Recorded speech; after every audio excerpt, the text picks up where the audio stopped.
오늘 말씀은 요한복음 6장 63절입니다. 요한복음 6장 63절 말씀. 찾으신 것으로 알고 같이 합독하겠습니다. 살리는 것은 영이니 육은 무익하니라. 내가 너희에게 이른 말은 영이요 생명이라. 한 번 더. 살리는 것은 영이니 육은 무익하니라. 내가 너희에게 이른 말은 영이요 생명이라. 아멘.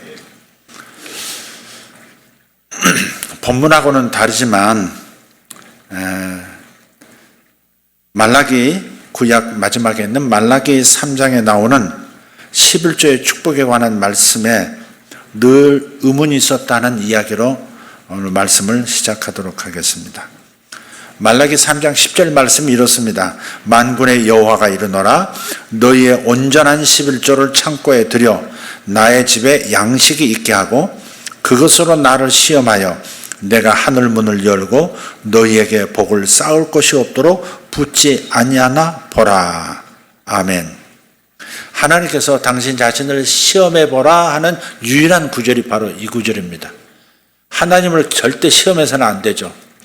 시험 당하실 분도 아니시고, 그런데 하나님께서 나를 한번 테스트해 봐라. 내가 하나 안 하나 한번 테스트해 봐 라고 한 유일한 구절이 말라기 3장 10절에 이 11조에 관한 부분입니다. 저는 여러분 11조 잘 하라고 말씀을 드리려고 이 구절을 꺼낸 것이 아닙니다. 제 안에 있었던 늘 가지고 있었던 이렇게 뭐랄까 해결되지 않는 의문이라고 할까 그런 부분이 있어서입니다.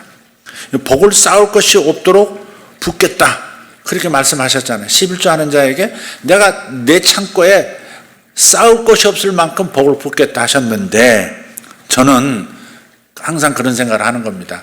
아니 언제 이 말씀이 현실이 되지? 11조를 시작한 지가 지금 내가 언젠데, 11조를 시작한 지가 언젠데 언제나 이 말씀이 현실이 되지? 이 생각입니다. 또 우리 성도들도 열심히 11조를 드리고 헌금 생활을 하시는데 복이 하나님 주신 복을 쌓을 곳이 없을 만큼 차고 넘쳐서 뭐 이렇게 너무 힘듭니다. 그런 보고 그런 간증을 아직 들어보지 못했다 하는 겁니다. 그래서 이런 것이 의문인 거예요. 언제까지 11조를 해야, 어느 만큼 해야 쌓을 곳이 없도록 복이 오는 거지? 감당 못할 만큼 밀려오는 거지? 하는 거예요. 그런데 어제 불현듯 제 마음 가운데 들어온 생각이 하나 있습니다.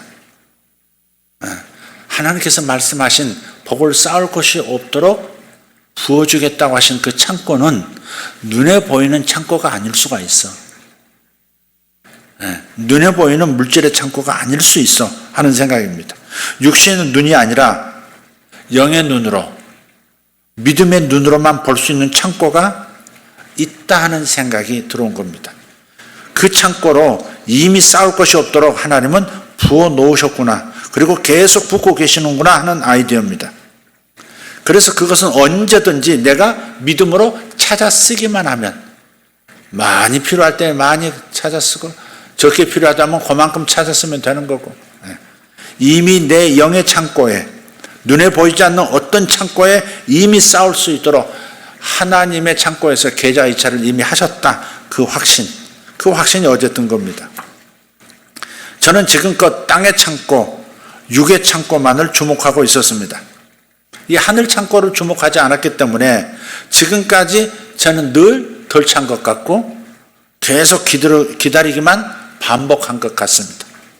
그렇기 때문에 보이지 않는 창고, 다시 말해 영적인 창고의 재고를 살펴보는 시간을 자주 가지셔야 합니다. 이것이 오늘 여러분과 나눌 주제입니다.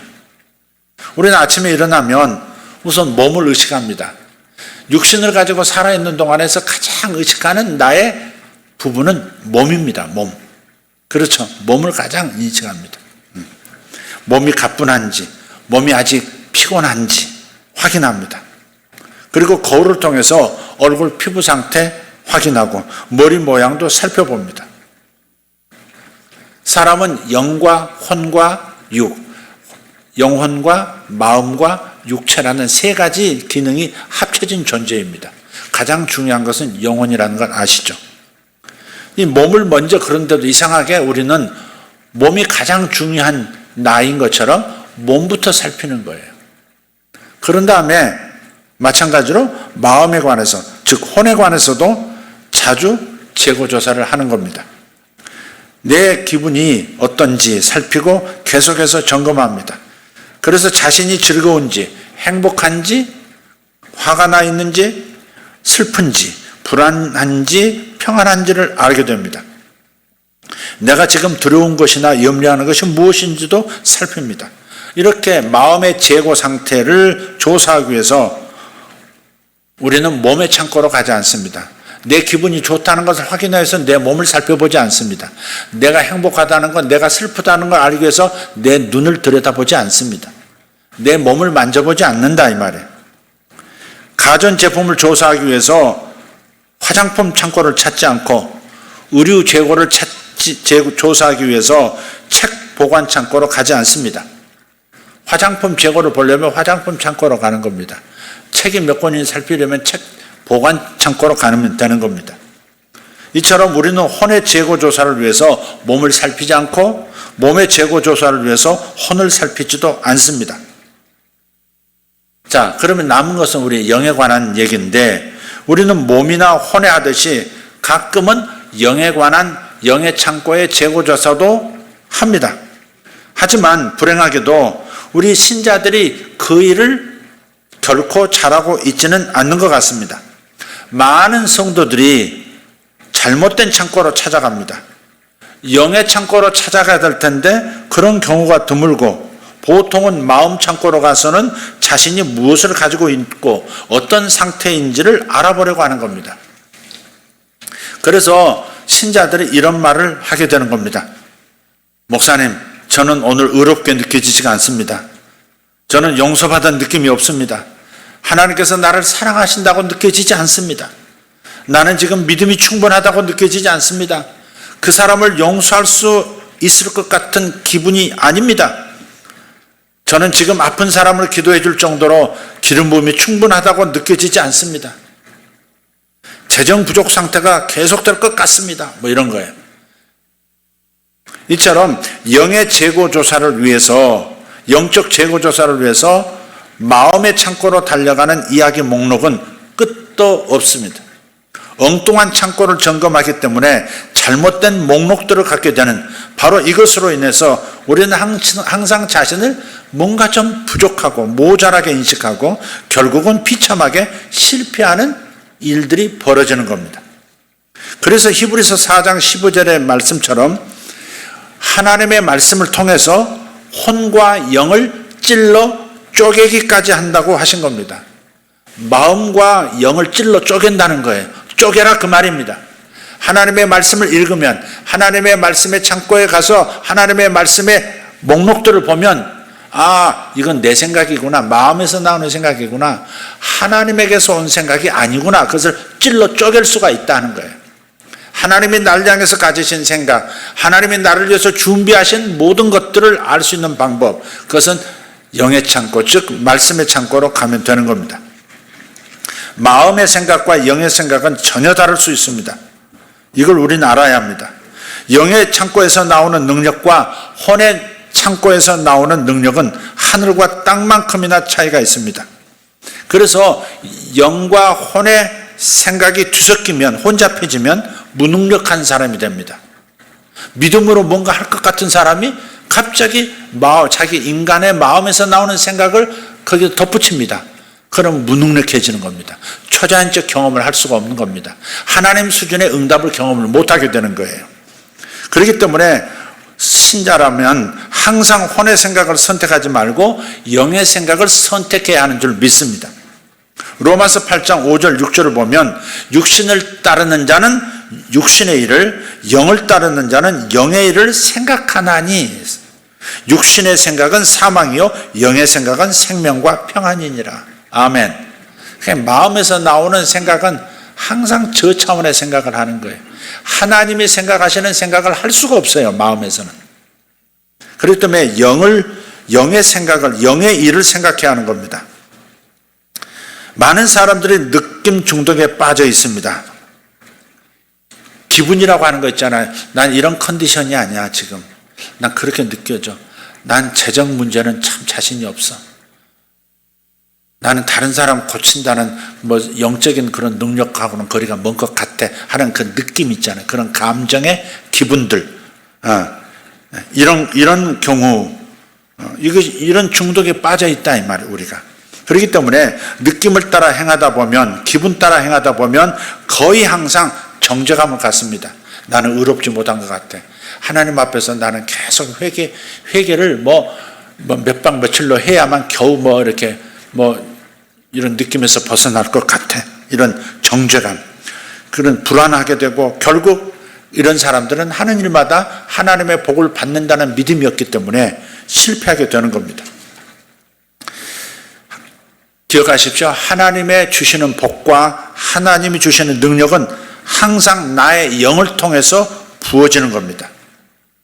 여러분, 구약성경에 보면은 성전이 있을 때, 모세 성막이 있을 때 바깥 뜰이 있고요, 텐트가 있는데 그 텐트가 바로 성막인데 그 텐트 안으로 들어가면 그걸 성소라고 해요. 성소, 제사장들이 수시로 드나들 수 있는 곳 성소입니다. 그런데 그 성소 안쪽에, 저 끝쪽에 보면 휘장이 이렇게 쳐져 있는데 휘장 뒤쪽에 좁은 공간이 지성소입니다. 바로 그 지성소에 법궤가 있고 지성소에 하나님의 영이 항상 머물러 계셨습니다. 이스라엘과 함께 하시는 방식은 성막의 그 지성소 안에 하나님이 임재해 계셨다 하는 겁니다. 오늘날 우리 비유하자면 우리의 몸은 바깥 뜰과 같고 우리의 마음은 성소와 같고 지성소는 바로 우리의 영을 가리키는 겁니다. 하나님의 영은 내 영, 지성소에 임재해 계시는 겁니다. 그런데 내가 어떤 능력자냐, 내가 어떤 일을 할 수 있는 사람이냐, 내가 어떻게 하나님 앞에 인정받는 사람이냐, 하나님으로부터 나는 뭘 위임받은 사람이냐를 알려면 지성소 안으로 들어가야 하는 겁니다. 영의 창고의 재고 조사를 해야 하는 거예요. 그런데 내 영의 창고에 있는 재고를 알 수 있는 목록은 바로 하나님의 말씀에 있습니다. 내 마음은 내가 알아요 예요.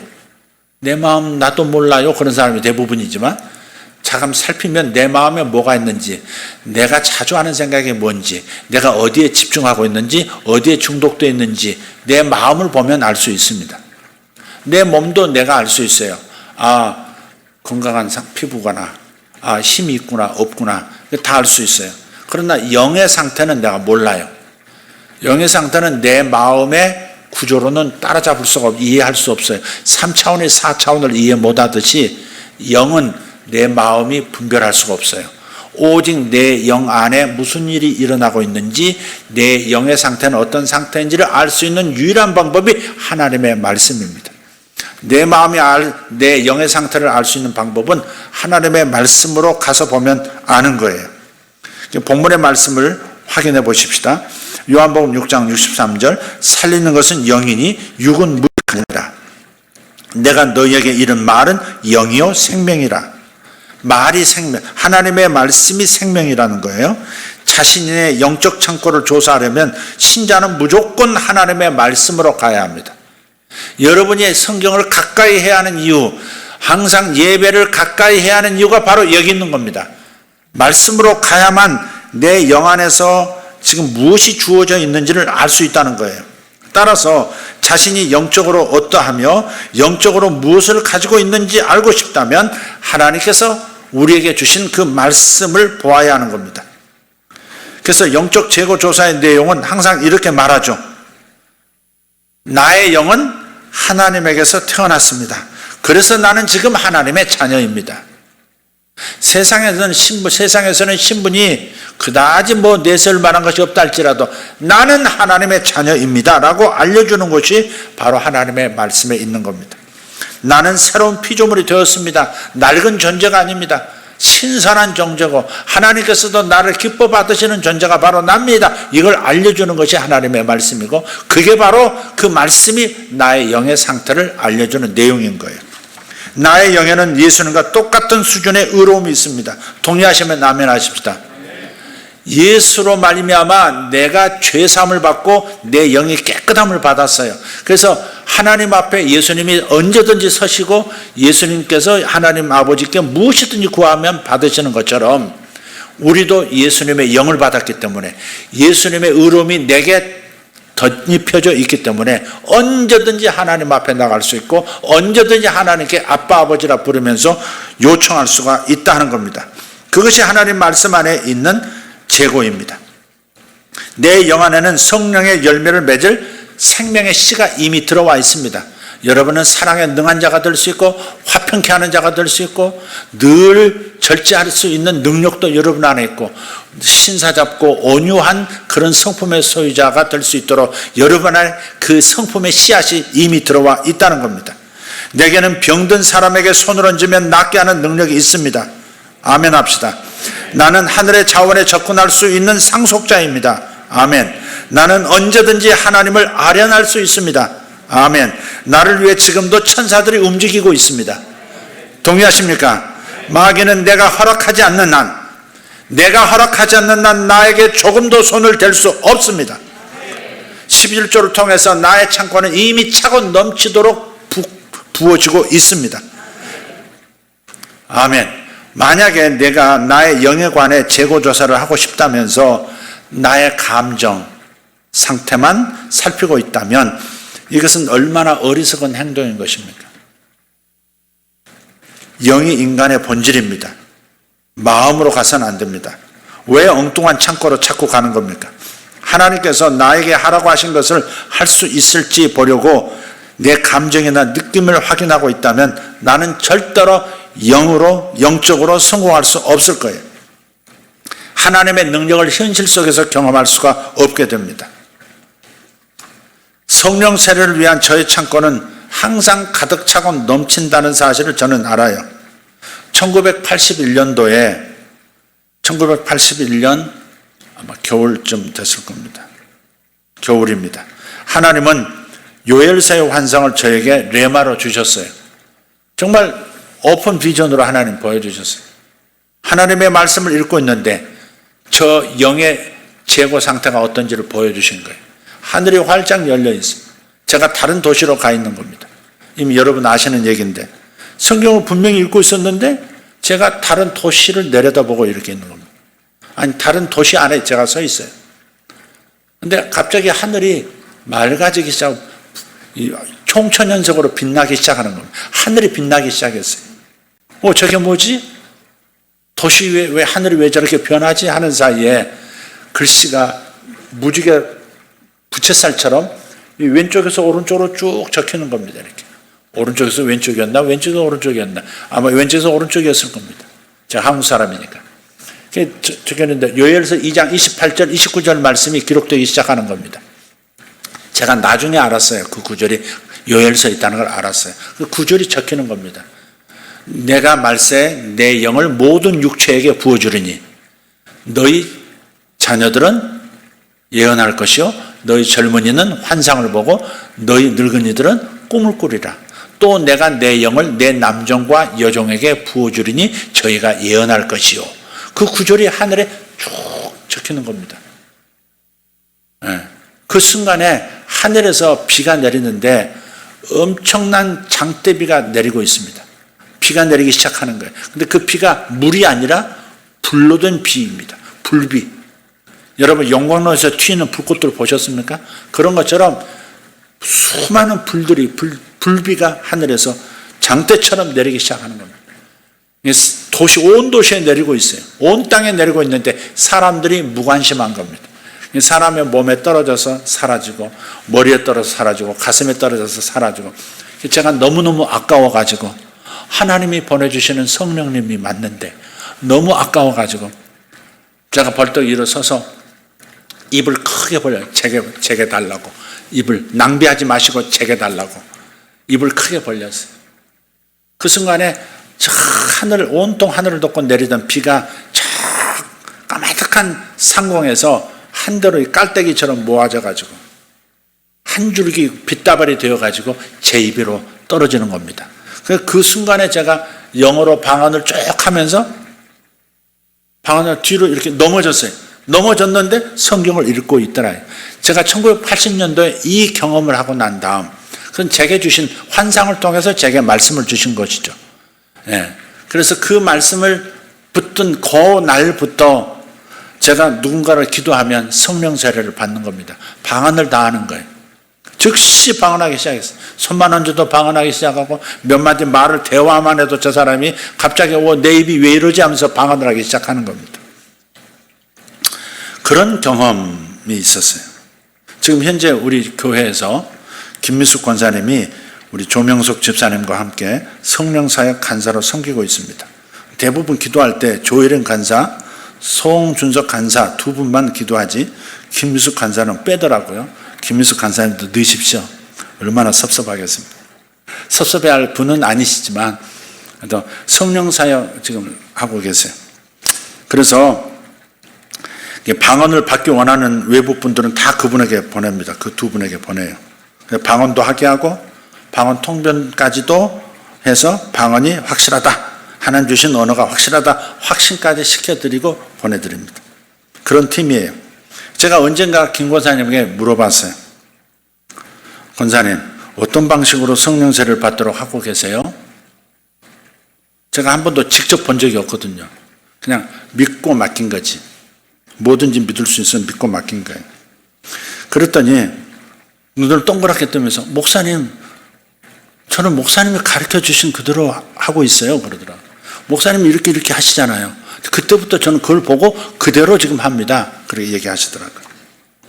누가 되었든 저는 그 자신이 진심으로 성령 세례를 받기 원한다면 100% 즉시 성령 세례를 받도록 도울 수 있어요. 또 저처럼 할 수 있도록 다른 사람을 훈련시킬 수도 있습니다. 왜냐하면 첫째, 구원과 성령 세례는 하나님 아버지의 소원이기 때문에 100% 받을 수 있다는 겁니다. 두 번째, 하나님 아버지께서 제 영의 창고에 1981년에 제 영의 창고에 성령 세례 기름 부음이라는 재고를 쌓을 곳이 없도록 부어주셨기 때문에 그걸 제가 확신하고 있기 때문에 봤기 때문에 저의 믿음으로 그 어떤 사람이라도 그 자리에서 방언을 할 수 있도록 할 수 있다 하는 겁니다. 하나님이 하시는 거지만 제가 통로 노릇을 100% 잘할 수 있다. 그 부분은 잘할 수 있다. 그런 확신이 있습니다. 근데 보통 이제 저에게 오시는 분들 중에 이렇게 말씀을 곧 받게 될 거예요. 조금 있으면 방언 유창하게 하실 거예요. 그렇게 말해줘도 사람들은 자신이 한 번도 경험을 해본 적이 없기 때문에 긴가민가하고 믿음에서 불신에서 왔다 갔다 하는 겁니다. 저는 그때 그 사람의 감정 상태라든지 그 사람의 믿음 정도라든지 나 자신의 컨디션을 바라보지 않습니다. 눈에 보이지 않고 손에 잡히는 증거는 없지만 저는 그분 안에 성령이 이미 오셨다는 말씀만을 바라보고 그분 안에는 방언이 이미 와 있다는 그 사실만을 바라봅니다. 그리고 제 안에 영 안에는 성령 세례를 위한 기름 부음이 가득한 것, 그것을 바라보는 겁니다.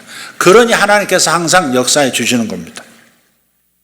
여러분들 가끔 경험하시고 제 간증을 듣습니다마는 사람들의 손이 맞춰주고 지난주에도 어떤 분 어깨가 심히 아프시다고 하는데 기도 드렸는데 손 길이가 이렇게 짝짝이었는데 손 길이가 기도해 준 다음에 바깥에 나와서 손 길이가 같아졌습니다. 바로 그러시더라고요. 또 다리도 이렇게 맞춘다든지 다리가 비뚤어진 것을 맞춘다든지 상대의 아픈 곳이 어디인지 어떻게 아픈지 그런 걸 알 수 있게 되고 또 치아가 금으로 변한다든지 몸에 부착한 것들이 금으로 변하는 역사가 일어나게 하는 일들도 그래서 일상으로 일어나는 겁니다. 제 영의 창고에 이미 그렇게 부어주셨기 때문에 그걸 저는 확신하기 때문에 언제든지 그런 일을 그냥 시도하는 겁니다. 제가 처음으로 치아가 금으로 변하는 사역을 하던 날을 기억을 해요. 과연 내가 기도하면 내가 선포하면 하나님께서 역사하실까? 성도들의 치아에 금으로 채워주는 바꿔지는 그런 역사가 일어날까? 그런 생각을 했죠. 하나님의 말씀으로는 무엇이든지 가능했지만 느낌으로는 아닌 거예요. 그런 일이 일어날까? 한 번도 나 경험해 본 적이 없는데 내가 선포한다고 내가 기도했다고 어떻게 다른 물질로 변하는 일이 어떻게 있을 수 있을까? 그런 거죠. 그때 제가 영적으로 반응할지 육신적으로 반응할지 또는 영으로 움직일지 아니면 내 느낌으로 움직일지에 대한 선택권이 있었습니다. 그때 저는 영적으로 반응하기를 선택했고 그래서 그런 일이 계속해서 일어나기 시작한 겁니다. 하늘 창고, 영의 창고에서 땅의 창고, 즉 현실 창고로 옮기기만 하면 되는 겁니다. 영의 창고에 이미 부어져 있기 때문에 차고 넘치도록 부으셨기 때문에 내 현실 창고로 내가 찾았으면 되는 겁니다. 그래서 그런 역사가 우리 교회 안에서 나타났고 집회를 가는 곳마다에서 일어나고 있습니다. 목회자들에게도 일어나고 성도들에게도 일어나고 필요한 물질도 현실 속에서 항상 차고 넘치도록 나타났습니다. 왜? 영의 창고에 이미 채워진 것을 내가 믿고 그냥 요청하기만 하면 되니까. 그냥 항상 필요를 채우시는 영의 창고가 차고 넘치도록 이미 부어졌다는 사실을 알고 있다 이 말이죠. 여러분의 영의 창고에도 이미 차고 넘치도록 부어져 있습니다. 이걸 바라보시길 바라요. 내 통장 쳐다보지 말고 내 영의 창고에 하나님 창고로부터 계좌 이체가 된 엄청난 축복들이 들어있다. 그것을 믿음의 눈으로 인정하고 바라보시라 이 말이에요. 그리고 그걸 바라보면서 기도할 때 믿음의 기도를 하게 되는 것이고 현실 속에 여러분의 물질의 능력이 나타나게 되는 겁니다. 오늘 뒷글 읽어보셨습니까? 주보? 제목은 천국은 침노하는 자의 것 이렇게 했지만 내용은 정말 재미있습니다. 재미있습니다. 한 대학생이 너무 집안이 어려워서 학교를 휴학하고 다음 학기를 위해서 등록금을 모으고 있는 중에 공부는 학교 도서관에 가서 한 모양입니다. 근데 돈이 없는데 점심때가 돼서 너무 배가 고프니까 하나님께 기도를 한 거예요. 하나님, 밥 사 먹게 5,000원만 주세요. 이런 거 보면 가슴이 아파요. 5,000원만 주세요. 근데 성령의 음성이 들린 거예요. 내 손으로 취하라. 취하란 말은 가져가라 그 말 아닙니까? 아니, 그래서 이게 무슨 말씀이지? 믿음으로 어떻게 취한다는 게 무슨 말이에요? 성령님? 그랬더니 성령이 다시 말씀하시기를 뭐라고 되어 있나요? 공중에 손을 내밀어서 돈을 꺼내라. 그렇게 말씀하신 거예요. 그래서 청년이 아마 한 번도 경험해 보지 못한 대부분 사람들이 이런 경험하지 못했죠. 그러니까 너무 황당하죠. 하나님 말씀하셨으니까 아멘이지만 그러나 어떻게 이런 일이 뭐 그런 생각이 들지 않겠어요? 이게 마음의 생각하고 영의 생각이 지금 다른 거에 섞이는 거예요. 그래서 아무도 보지 않는 곳. 그래서 도서관 근처 구석진 곳에 가가지고 하나님 말씀을 생각하면서 위로 손을 내뻗고 뭔가를 취하는 것처럼 손을 내뻗고 이렇게 취한 거예요. 취했는데 손에 5,000원짜리가 쥐어져 있는 거예요. 그러니까 마치 보이지 않는 어떤 암흑물질을 가져다가 물질로 만들듯이 하나님께서 그렇게 하시는 거예요. 오병이어도 그런 거죠. 떡 5덩어리 물고기 2마리 뿐인데 거기 모인 10,000여 명 이상의 사람들이 배불리 먹고 그리고 또 12광주리가 남는 기적이 일어났지 않습니까? 그러니까 없던 것 중에서 생겨나는 창조되는 역사가 일어나게 하는 거죠. 이 청년이 그걸 일부분 경험한 겁니다. 그 담요 목사님을 제가 잘 알아요. 집회도 계속하고 있고 그 담요 목사님 자기 책에 이번에 그걸 썼더라고요. 에필로그에서 적었더라고요. 그 청년을 불렀답니다. 그 담당 청년 전도사님이 그런 보고를 하니까 그 청년을 오라고 해서 목양실을 불러가지고 너 그거 진짜냐 물어봤더니 담임 목사님보다 청년 믿음이 더 좋아요. 너 그거 진짜냐? 너 지어낸 말 아니지 그거 아니겠어요? 그랬더니 부끄러운 듯이 고개를 숙이고 있다가 정말이에요. 그래서 이분이 굉장히 머리가 좋은 분이에요. 외국에서 공부하고 온 분이고 물리학, 수학의 전공자이신데 이분이 다 깨졌다는 거 아닙니까? 여지껏 자신이 알고 있는 수학 법칙, 물리적 법칙, 뭐 양자역학까지 다 동원해서 공부를 두루두루 했는데 어떤 법칙을 동원해서도 이 청년이 경험한 얘기를 진술하기가 어려운 거예요. 설명하기 어려운 거예요. 그러니까 우리는 이렇게 생각해야 돼. 자기 창고가 있는 거예요. 내 영을 통해서 복이 부어지는 건데, 영을 통해서 하나님의 능력을 받는 건데, 내 영에 흘러들어오는 나의 영적인 세계, 영적인 공간에 나의 영의 창고가 있다는 거예요. 하나님은 그곳으로 차고 넘치도록 부어주고 계시는 겁니다. 할렐루야. 우리가 믿음으로 찾아 쓰면 되는 거예요. 물론 하나님께서는 이렇게 손만 내밀면 뭐 10,000원도 지어주시고 수표도 지어주시고 이런 방식으로 여러분이 하신다고 장담할 수 없어요. 그 청년에는 그런 방식으로 하셨어요. 하나님은 방법이 그야말로 경상도 말로 천지때깔이라고 그러나요? 천지백깔이라고 그러나요? 하여간 다양한 방법들이 있어요. 어떤 방식으로 현실에 되게 하는지는 하나님께 맡기고 우리는 믿음으로 취하면 되는 것입니다. 저와 여러분의 창고는 이미 채워져 있습니다. 저도 비슷한 경험했다는 얘기를 말씀을 드렸습니다. 개척한 지 얼마 안 돼가지고 월급을 그때 30만 원 받던 때인데 교회에서 지금 거의 한 이제 30년 돼가나요? 30만 원 받았을 때 근데 이제 돈이 부족하니까 큰아이 이제 태어나고 큰아이 이제 분유 사는데 그 돈이 거의 다 들어가요. 우리 뭐 생활비는 고사하고 큰아이 분유 값으로 다 들어갔어요. 거의 들어갔던 기억이 있어요, 지금. 근데 돈이 궁했던 모양이에요, 제가.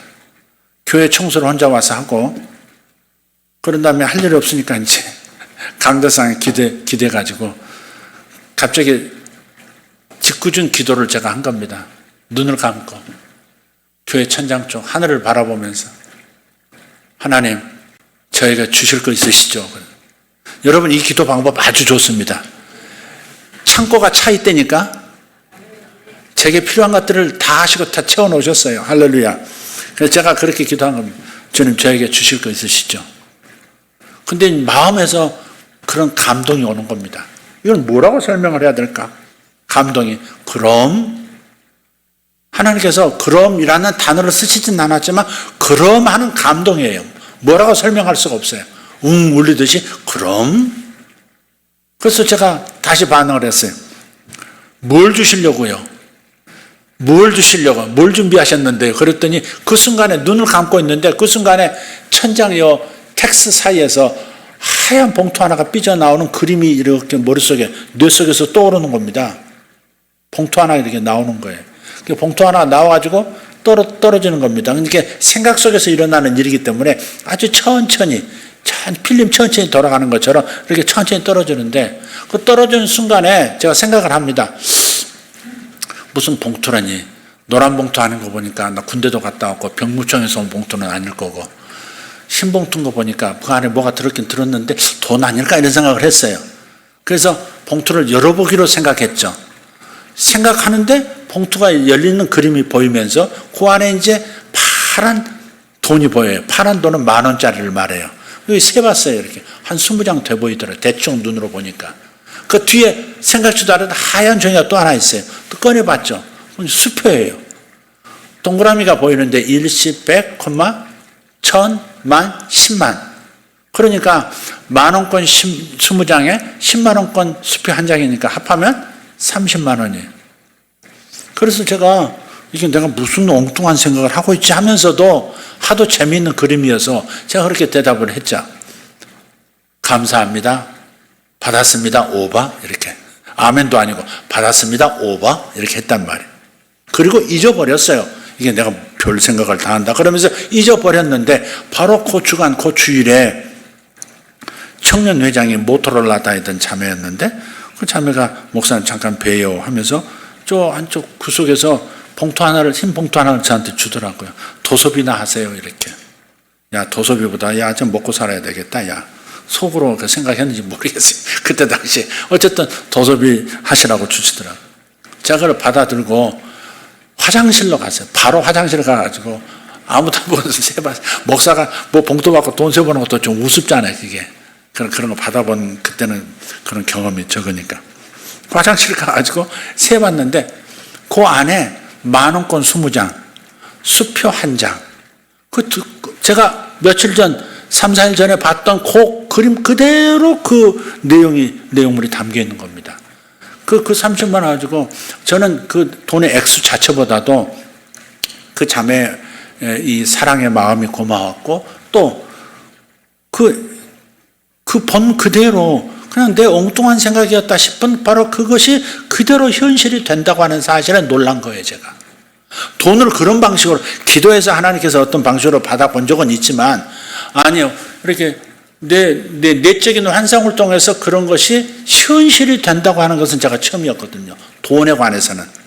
제가 예언상을 할 때는 많은 걸 보고서 얘기할 때가 많지만, 돈을 그렇게 받아본 적은 그때가 처음이에요. 네. 그래서 제가 이 창고 얘기가 다시 한번 어제 불현듯 들어왔던 말라기 3장 10절에 창고를 채울 곳이 없을 만큼 부어주리라 하신 그 말씀은 현실 창고에 하나님께서 물질적인 창고에 직접 넣어준다가 아니라 영의 창고로 옮겼다가 내가 그것을 언제든지 찾아 쓸 수 있도록 하는 그런 시스템으로 되어 있다는 사실을 제가 다시 한번 확인했다. 그래서 이 청년의 글도 올렸던 겁니다. 저희 큰아들이 지금 여러분 아시다시피 미국 뉴저지에서 곡물회사에 다니고 있습니다. 근데 저는 이 큰아들이 어떻게 해서 이렇게 갔을까 여러 가지 이야기가 있지만, 그러나 저는 그렇게 받아들이고 있어요. 2015년에 우리 교회에 선포해 주신 요셉의 겉옷, 부의 이동을 이룰 요셉의 겉옷이 하늘에서 내려오고 있다. 요셉의 겉옷들이 내리고 있다는 선포의 말씀이 있었지 않습니까? 저는 그것에 대한 사인으로 간 것이 아닌가 싶습니다. 요셉이 곡물을 다뤘지 않습니까? 그냥 오너는 아니지만, 자기 사업은 아니지만 직원이지만, 그러나 곡물 회사에 들어가 있다고 하는 자체가 저는 요셉의 겉옷에 대한 사인으로 하나님 주셨다. 저는 두 아들의 삶을 이렇게 보면서 두 아이들에게 일어난 일을 예의주시합니다. 왜? 두 아이들이 저에게는 어떤 표징이 될 때가 너무 많거든요. 하나님의 카이로스의 영역에 있는 것들이 현실로 넘어올 때 어떤 징표로서 아이들에게 어떤 일을 벌이고 계신다는 것을 여러 봤기 때문에 제 아들들은 저에게 있어서 하나님께서 일하신다는 카이로스의 표징이 되고 있습니다. 초자연적인 것을 여러분이 경험하기를 원하신다면 우리는 베드로가 무리를 걸었던 그 사건에서 배워야 합니다. 폭풍이 일던 그 갈릴리 호수를 바다를 예수님께서 걸어서 오셨죠. 제자들이 유령이다 하고 깜짝 놀랐고, 그러나 나니까 두려워하지 말라 함으로써 제정신 차린 베드로가 예수님께 말합니다. 아니 사람이 무리를 걸어서 이 파도 위를 걸어서 오다니. 다른 능력은 많이 봤지만 무리를 걸으시는 예수님은 처음 봤거든요. 그러니까 베드로 자신에게도 갈망이 일어난 겁니다. 우리는 무언가를 보면 갈망이 일어나게 되어 있습니다. 여러분 좋은 것을 바라보면 좋은 갈망이 일어납니다. 초자연적인 어떤 역사를 보면 자신 안에도 초자연적인 것을 경험하고 싶은 갈망이 일어납니다. 그래서 베드로가 무리를 걸으신 예수님을 향해서 요청을 합니다. 주님이시라면 저를 오라 하소서. 이렇게 당신이 무리를 걸어서 지금 걷고 계시는 것, 기적을 보이고 계시듯이 나도 그 경험을 하게 해주세요. 당신이 말씀하시면 나는 그 말씀에 의지해서 순종하겠습니다. 그 말이죠. 예수님께서 뭐라 하죠? 오라 그러세요. 오라. 어제 다큐멘터리 영화 하나를 제가 봤는데 6.25 전쟁 동안에 그 고아들이 많이 생겼지 않습니까? 남쪽은 우리 대한민국 쪽에서는 아이들을 주로 이제 입양을 이렇게 해외 입양을 시켜서 그 문제를 많이 해결했죠. 북한도 예외가 아니었습니다. 북한은 집단으로 이렇게 보냈더라고요. 그래서 소련을 통해서 구소련 지역에 있었던 나라들에게 이렇게 위탁교육이라는 이름으로 5,000명씩 10,000명씩 이렇게 보낸 겁니다. 저 유럽으로 한 열흘씩 막 기차 타고 가가지고 루마니아에 몇 명 떨구고 폴란드에 몇 명 떨구고 독일에 몇 명 떨구고 동독에. 그런데 그 루마니아에서 북한에서 온 아이들을 가르쳤던 루마니아 교사가 이런 말을 하더라고요. 다 노인이 되셨어요, 그분이. 그래서 자기가 애들이 하는 말을 기억하는 게 있대요. 오라, 가라. 북한 말도 있죠. 오라, 가라, 새끼야. 이 세 마디를 알더라고요. 하도요. 아이들을 개로 취급하기도 했다는 거예요. 그래서 그 북한에서 온 선생님들이. 이 새끼야를 그렇게 많이 하더래요. 그래서 오라 가라 새끼야. 예수님은 그 뒷부분 안 하셨죠. 오라고 가라도 안 하시고 오라 해서 베드로가 즉시 보트 바깥으로 발을 내밀고 걷기 시작하죠. 그래서 우리가 여기서 배울 것은 뭐냐면 베드로는 바다를 보지 않고 그 말씀에 의지해서 배 바깥으로 발을 내딛고 걷기 시작했다는 겁니다. 그때 무리를 걷는 경험을 하는 겁니다. 초자연적 경험은 다 이와 같습니다. 하나님께서 영으로 역사하시는 경험들은 바로 이러한 패턴으로 일어나는 겁니다. 말씀이 믿어지고 그 믿음에 준하는 행동, 즉 순종을 시작하면 누구나 기적을 일상처럼 체험할 수 있다는 겁니다. 동의하시면 아멘 합시다. 모든 기적에는 하나님의 역할이 있고 사람의 역할이 있어요. 하나님께서는 베드로에게 물 위를 걸을 수 있는, 물이 받쳐주는 기적이 역사를 일으키셨고, 베드로가 해야 할 역할은 뭐예요? 배 바깥으로 한 번도 해보지 않은 물 위를 걷는 그 걸음을 걷기 시작해야 된다는 겁니다. 그 믿음을 보시고 주님은 받쳐주시는 거죠.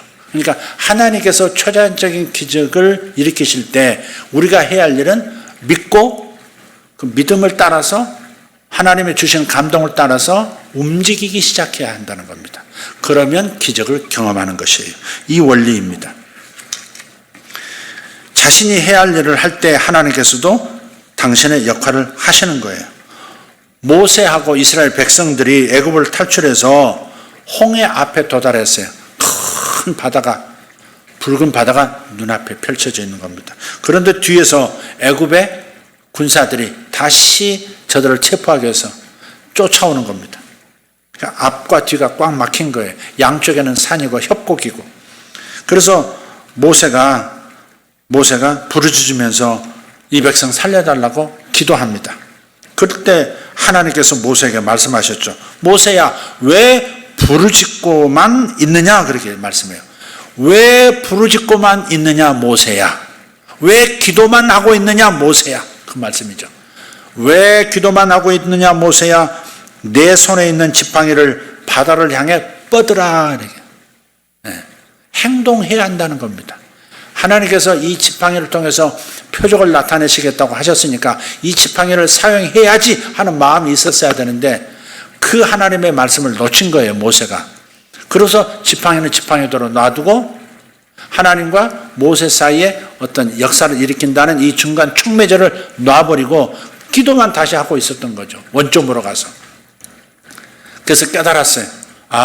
이 지팡이 사용하라고 하셨었지. 그래서 지팡이를 가지고 바다 쪽을 향해서 뻗으니까 그때 동풍을 하나님께서 보내셔서 갑자기 바다가 쩍하니 갈라지는, 그야말로 해수면, 이 표면하고 바다의 바닥까지가 일직선으로 서는, 물이 벽이 되어 서는 이상한 기적이 일어난 거죠.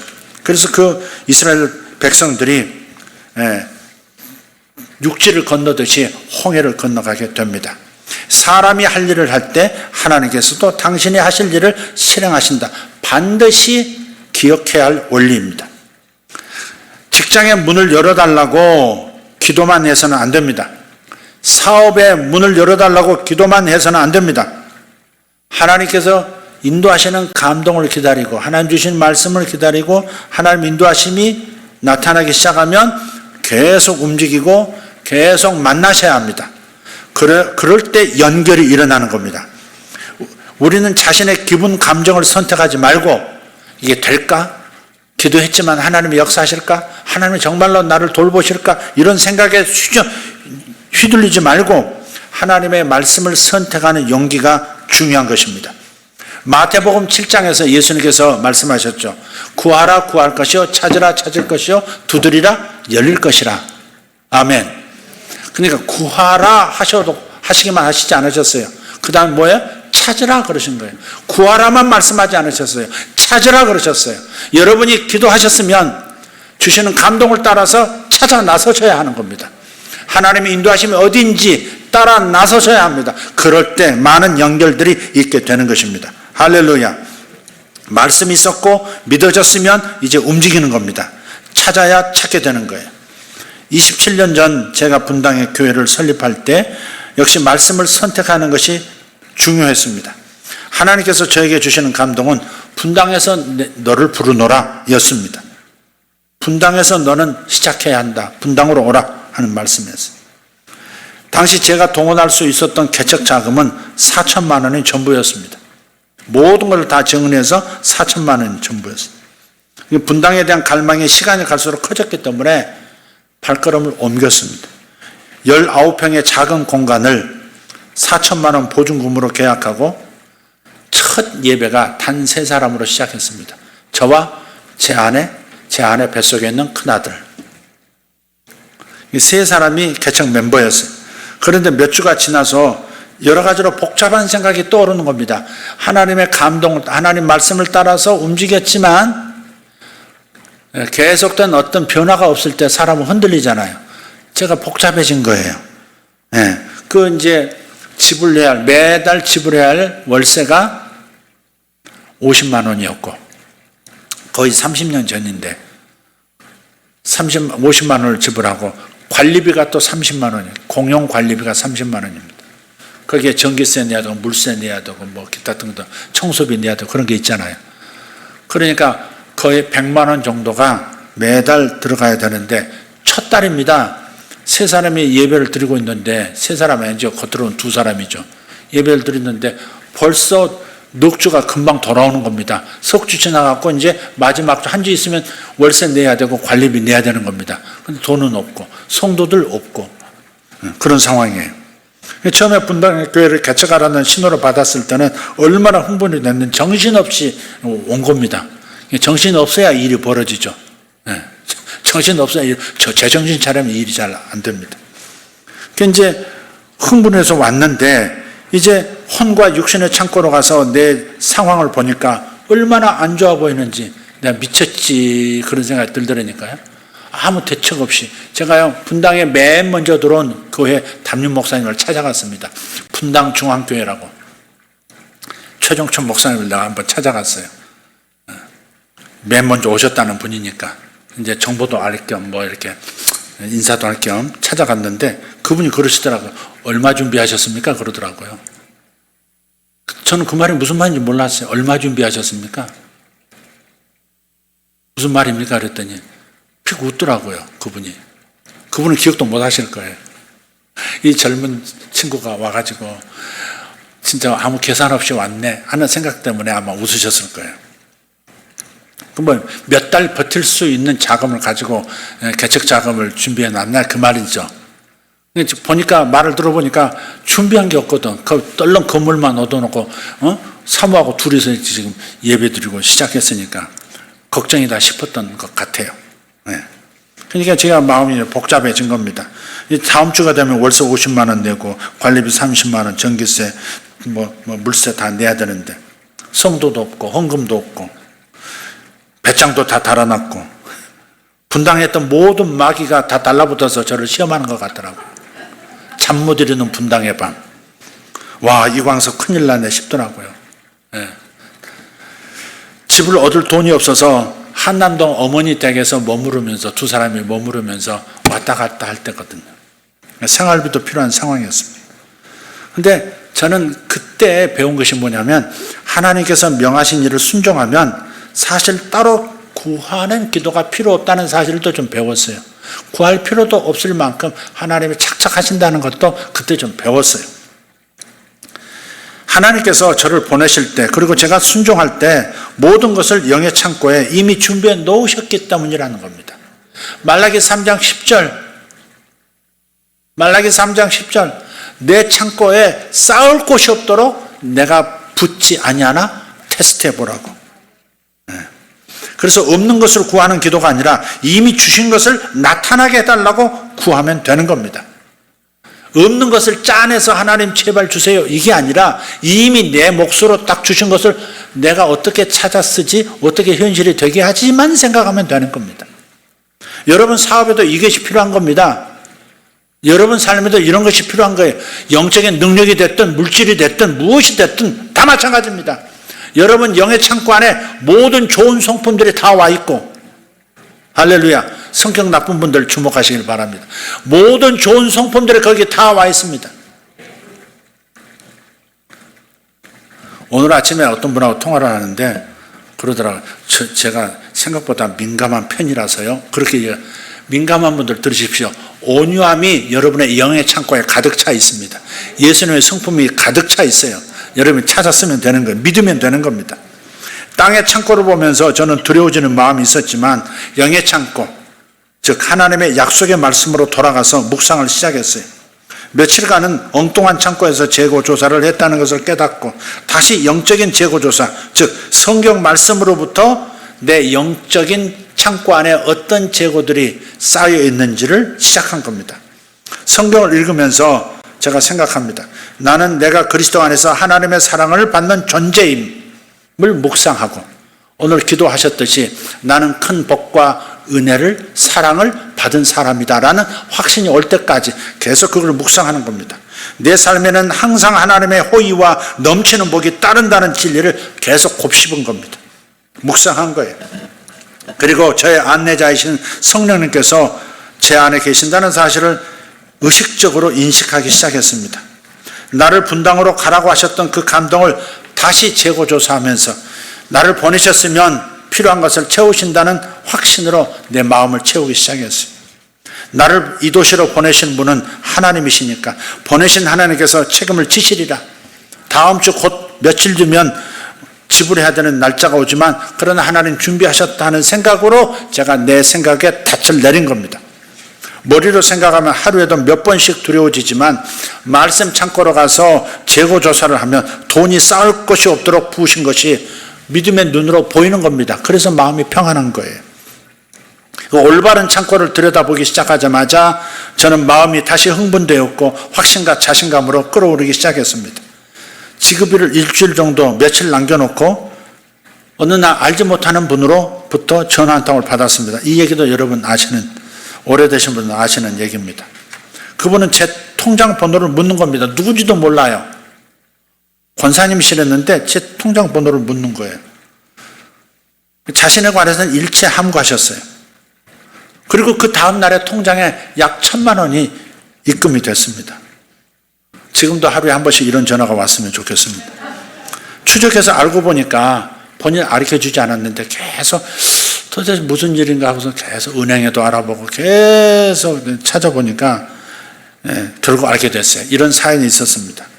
금호동에서 공장을 하나 가지고 계시고 백화점에 의류를 납품하고 계시던 그런 사업을 하시던 권사님이신데 한 달 전에, 그때부터로부터 한 달 전쯤 택시에서 2,000만 원이, 현찰 2,000만 원이 든 핸드백을 놓고 내리셨다는 거예요.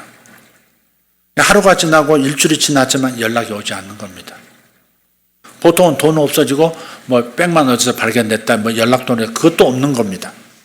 그래서 급한 마음에 이렇게 기도한 거예요. 하나님, 찾게 해주시면 절반은 하나님 거, 그런 거예요. 절반은 하나님, 절반을 드리겠습니다. 여러분, 급하면 여러분 그런 기도 하시죠? 네. 그런데 묘하게도 그 약속을 하나님께 드리는 기도를 마치자마자 전화벨을 울렸는데 받아보니까 경찰서예요. 아무 계시죠? 네. 핸드백 찾아가시고, 돈도 있는데 핸드백 찾아가시기 바랍니다. 가서 보니까 그대로 경찰서로 온 거예요. 2,000만 원도 그대로. 1시간 전에만 연락이 왔으면 다 내 건데 아마 싶었답니다. 그분이 하신 얘기입니다. 자신이 다니시던 교회는 합동 측에서 가장 큰 교회였고 그래서 더 긴이 필요한 교회가 없을까, 그런 사역이 없을까 그렇게 생각하던 중에 저에 관한 얘기를 들으신 거예요. 이분이 돈을 되찾던 바로 그날 오후에 그 교회 구역예배가 있는데 저 강남에서 구역예배를 참석했는데 저를 아는 어떤 분이 처음 교회 등록하고 구역예배도 처음 오신 거예요. 근데 제가 아는 목사님이 분당으로 가셨는데 제가 도움도 못 대드리고 안타깝기만 합니다. 그런 간증을 하신 모양이에요. 그분이 들으시다가 이분에게 드려야 되는 것이 맞구나. 그런 자기 교회는 큰 교회고 돈도 많은 교회라 이렇게 생각하시고 그래 이리 보내야 되겠다 그 생각을 하신 거예요. 저는 지금도 그런 생각을 해요. 하나님께서 저를 공격하고 있던, 그래서 미소 짓고 있던 마귀에게 아다리 이렇게 하신 것 같은, 아다리 장군! 이렇게 딱 때리신 것 같은 그런 느낌이에요. 그래서 저희는 그 헌금으로 몇 달을 넘길 수가 있었습니다. 한 달치가 아닙니다. 몇 달치입니다. 그 다음부터는 생존 모드에서 이제 번성 모드로 넘어가기 시작했습니다. 갑자기 성도들이 막 들어오기 시작했고, 그리고 재정이 넘치기 시작했습니다. 우리 하나님께서는 겨우 누리도록 하시는 하나님이 아니세요. 차고 넘치도록 주시는 분입니다.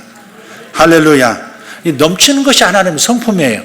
채우고도 계속해서 넘치고. 여러분, 결혼식장 파티할 때 잔들을 이렇게 피라미드형으로 쌓아놓고 맨 위에다 이렇게 붓잖아요.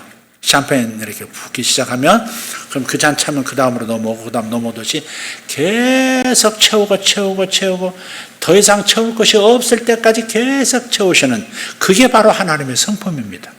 저는 자연 만물 이 환경을 이렇게 바라보면서 하나님을 정말 넘치도록 붓고 싶은 것이 하나님의 성품이구나. 이 성품이 자연 만물에 고스란히 하나님의 성품이 드러나고 있구나를 발견해요. 여러분 길 가시다가 도로를 보세요. 보도블록 쫙 깔아놨는데 깐지 얼마 안 되면서부터 코코 틈새로, 보도블록 그 사이 틈새로 풀이 이렇게 돋아나는 거 한번 보십시오. 하여간 흙이라고 조그만 한 줌이라도 있으면 창문가에 뭐 계속 비 오고 먼지 쌓이고 한 그 틈새에서도 뭔가가 자라서 이렇게 올라오잖아요. 그게 하나님의 성품이에요. 어느 곳에든지 생명이 넘쳐나고 풍성함이 넘쳐나도록 하는 것, 그게 하나님이세요. 요한복음 10장 10절에 도적이 오는 것은 도적질하고 죽이고 멸망시키려는 것 뿐이요, 내가 이 땅에 온 것은 양으로 생명을 얻게 하고 더 풍성히 얻게 하려 함이라. 할렐루야. 여러분 안에 시작하신 구원이 여러분의 영혼 안에만 머무르는 것을 원치 않으세요. 여러분의 마음도 풍성해지기를 원하고, 여러분의 마음에 예수의 성품으로, 성령의 성품으로 가득 채워지는 것이 그분의 소원이고 그분의 특성이고 그분의 하시는 일이에요. 그리고 여러분의 육체도 여러분의 하나님께서 정하신 그 수명을 채우기까지 완전한 건강으로, 항상 건강하고 넘치는 생명력으로 살아가도록, 여러분의 재정에서도 차고 넘쳐서 계속 다른 사람에게도 흘러갈 수 있도록 만드는 것, 그것이 하나님의 성품이고 하나님이 하시는 일이 바로 그거라는 사실을 확신하시기를 바랍니다.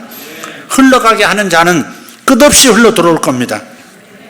제가 지난번 말씀드렸던 우리 성도 어떤 분 중에 그런 말씀을 저한테 하시더라고요. 목사님, 저는 악착같이 돈을 벌어야 돼요. 그래서 왜 이런 말을 하나 그랬더니, 저는 흘려 보내는 데가 많아서 악착같이 돈 벌어야 됩니다. 그런 분은 돈 벌겠어요? 못 벌겠어요? 밀어주시겠어요? 안 밀어주시겠어요?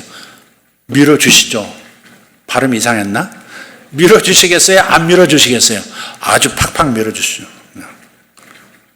팍팍 밀어주시죠. 어떤 상황에서도 밀어주시죠. 왜? 흘려보내야 되겠다고 하는 이 하나님 앞에서 의로운 목표가 있으니까. 자, 그런 일이 있었다는 사실 다시 한번 말씀드려요. 우리 임해동에서 처음 19병에서 개척할 때 그 개척 멤버들 다 기억하실 거예요. 여기 눈에 몇 분 보이시네요. 이 얘기 여러 차례 하는 까닭이 있습니다. 이 자체가 저한테는 늘 살아있는 하나님의 그 역사였고, 또 성도들도 이 얘기를 다시 이렇게 반복해서 함으로써 우리 출발이 어땠었구나, 우리 교회의 스토리, 우리 교회의 역사의 한 부분이니까 아실 필요가 있다고 생각해서 말씀을 드리는 겁니다. 네. 소년의 품에서 나온 오병이어로 5,000명을 먹이시고 12광주리 남기시고, 어부였던 베드로에게 재정을 채우시되 자기 배에는 물론 다른 배에까지, 이웃 친구의 배에까지도 만선하도록 물고기를 채우게 하시던 그 예수님, 결혼잔치집에서 물로 포도주를 만들어 주시되 한 번도 맛본 적이 없는 최고의 맛을 가진 포도주를 만들어서 일주일 잔치 내내 떨어지지 않도록 만들어 주셨던 최고의 포도주로 만족시켜 주셨던 분이 그분이세요. 그러니까 그분은 최고의 것을 차고 넘치도록 하는데 당신의 만족이 바로 거기 있는 겁니다. 우리는 부모들은 그래요. 자식한테 항상 미안한 마음이 있어요. 잘해주면서도 미안해. 이보다 더 잘해줄 수 있었을 텐데, 내가 실력이 있었으면 더 잘해줄 수 있었을 텐데 이거밖에 못 해준다는 죄책감이 있어요. 부모는. 그러시죠 여러분? 부모들은 그래요. 정말 그렇습니다. 괜히 미안합니다. 더 잘해줄 수 있는데, 내가 더 나은 아빠였으면 더 많이 지금보다 훨씬 더 앞서가는 나이가 돼 있을 텐데, 이런 생각을 하게 되는 것입니다. 그게 바로 주님의 마음이에요. 이 마음을 받아들이시기를 예수 이름으로 축복합니다. 지금 생각해도 개척 그 첫 달의 이야기는 제게 너무도 달콤한 포도주 같은 이야기입니다. 우리가 영적 재고조사를 하면서 성령의 인도를 받는 법을 배우면 하나님께서는 언제나 우리를 정확한 때, 정확한 곳에 있게 하실 겁니다. 그것이 그분의 하시는 일입니다. 그리고 우리가 할 일은 올바른 장소에 가서 그리스도 안에서 자신이 누구인지에 대한 재고조사를 계속하는 겁니다. 나는 사랑받는 사람이다. 나는 큰 복을 받는 사람이다. 하나님께서는 나를 밀어주신다. 하나님이 내가 허락하지 않고 하나님이 내가 허용하지 않는 이상은 마귀는 나에게 손도 대지 못한다. 내 가정에 손도 대지 못하고 내 일터에 내 사업에 손도 대지 못한다. 할렐루야. 이 영적인 재고 상태를 끊임없이 묵상하고 끊임없이 확인하는 것, 이 작업을 여러분 꼭 하셔야 합니다. 이것을 세상에서는 무슨 끌어당김의 법칙이니 뭐 여러 가지 얘기하겠지만, 우리는 정말 살아계신 인격의 하나님, 능력도 많으신 힘도 세신 분이 선하시기까지 한 그 하나님을 우리가 섬기고 있습니다. 오늘 찬양에 뭐였습니까? 인자하심이 생명보다 나음으로. 그러죠. 인자하심, 하나님은 선하신 분이시다 이 말이에요. 막강한 힘을 가지신 분이 착하지 않으면 우리는 지금 정말 얼마나 무서운 일입니까? 이게. 우리가 섬기는 하나님이 힘은 세신 분인데, 전지전능한 분인데, 이게 좀 약간 성격이 이상하신 분이면 우리는 그런 하나님 섬길 수 없습니다. 곧바로 뒤로 돌아 앞으로 주랭랑해야 합니다. 우리는 그런 신 못 섬깁니다. 그런데 그분은 선하시고 우리를 향해서 착하시고 인자하실 뿐만 아니라 무엇이든지 해주실 수 있는 능력의 하나님이라는 것, 이 두 가지가 중요하다는 사실을 다시 한번 말씀드립니다. 이 두 가지를 항상 묵상하셔야 됩니다. 하나님은 전능하시다, 힘이 세시다.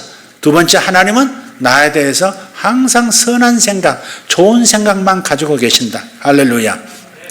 그리고 나는 그분이 바로 내 아버지시다. 나는 그분의 아들이다. 그분의 딸이다. 이 세 가지 생각만 계속 붙으시면, 묵상하시면 여러분 창고로부터, 여러분을 위한 영적 창고로부터 많은 것들이 흘러 들어오기 시작할 겁니다. 하나님의 은혜와 축복과 사랑의 강물처럼 흘러내릴 줄 믿습니다. 여러분이 말씀에서 영적 재고조사를 하는 법을 배우지 않으면 매일매일 순간순간 느낌과 기분, 감정과 환경이 여러분의 인생을 향한 하나님의 계획을 따르지 말라고 계속 설득할 겁니다. 발목 잡을 겁니다. 느낌은 변덕스럽고 항상 바뀔 거예요. 그래서 느낌을 쫓아가지 말고, 감정, 기분 쫓아가지 말고, 여러분 상태를 보지 말고, 마음을 들여다보지 말고 영을 들여다보라 이 말. 영의 상태는 하나님 말씀에 있으니까 하나님의 말씀을 보면 여러분의 영의 상태를 알 수 있어요. 내 말이 곧 영이라. 내가 너희에게 지금 하는 말이 영이라 했으니, 주님의 말씀을 받아들이면 여러분의 영 안에 어떤 일이 일어날 것이라는 것, 또 영을 통해서 내 마음과 내 육체에, 내 재정에 어떤 일이 일어날 것이라는 사실을 확신할 수 있게 될 겁니다. 할렐루야. 아멘. 우리 처음으로 돌아와서 함께 한번 따라하고 말씀을 마치도록 하겠습니다. 내 창고에 쌓을 곳이 없도록 부으시리라. 붙여서 하겠습니다. 내 창고에 쌓을 곳이 없도록 부으시리라. 내 창고에 쌓을 곳이 없도록 부으시리라. 아멘. 천천히 하면 천천히 쌓일 것이고 빨리 오면 빨리 쌓일 줄 믿습니다. 그래도 늦게 오네 주여. 하나님은 말씀하십니다. 쌓을 곳이 없도록 부으리라. 그러나 물질적인 영역을 보지 말고 어디를 보라? 영의 영역을 보라. 눈에 보이는 영역만 이 세상에 있는 게 아니에요. 하나님은 보이는 세계와 보이지 않는 세계를 동시에 창조하셨어요. 보이는 세계와 보이지 않는 세계예요.